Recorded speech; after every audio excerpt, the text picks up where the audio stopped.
Assalamualaikum warahmatullahi wabarakatuh. Nama saya Naura Leswiana Prasetyo dari kelas 12-7. Di sini saya akan mempresentasikan wilayah dan perwilayahan.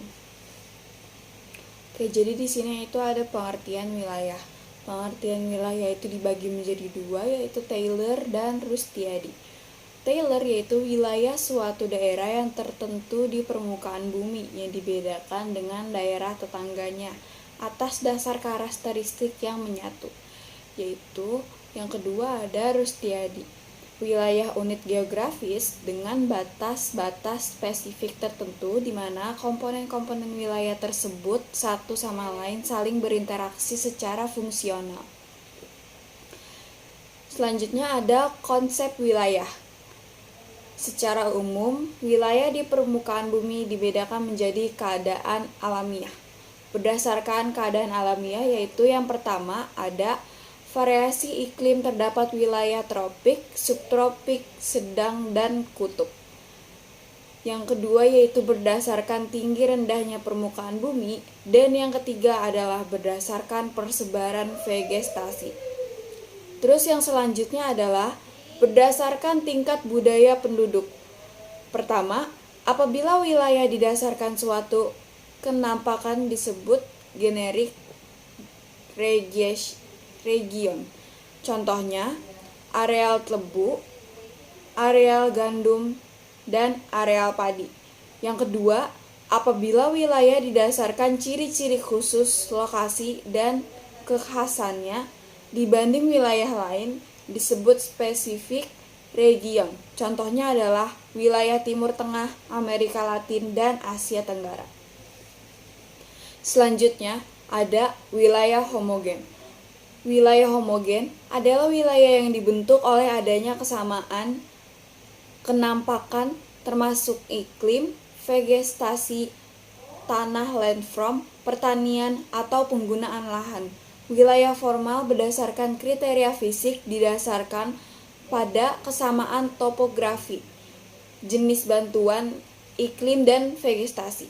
Misalnya, wilayah penggunungan kapur, wilayah beriklim dingin, dan wilayah vegetasi mangrove. Yaitu selanjutnya ada wilayah nodal. Wilayah yang secara fungsional mempunyai ketergantungan antara pusat dan daerah belakangnya. Hofer mengatakan bahwa struktur wilayah nodal dapat digambarkan sebagai suatu sel hidup dan suatu atom, di mana terdapat inti dan plasma yang saling melengkapi pada struktur yang demikian.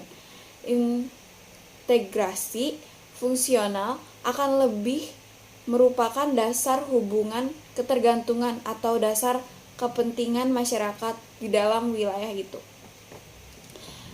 Lalu selanjutnya ada wilayah perencanaan atau pengelolaan khusus.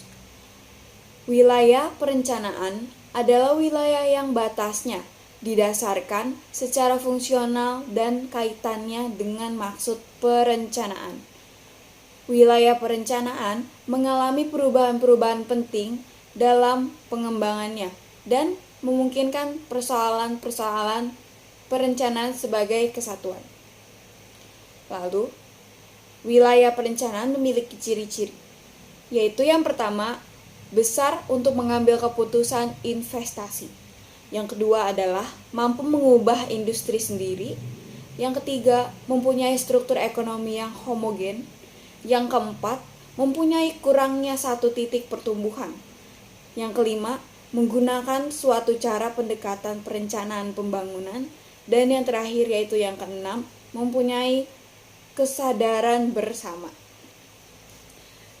Yang terakhir adalah wilayah administratif.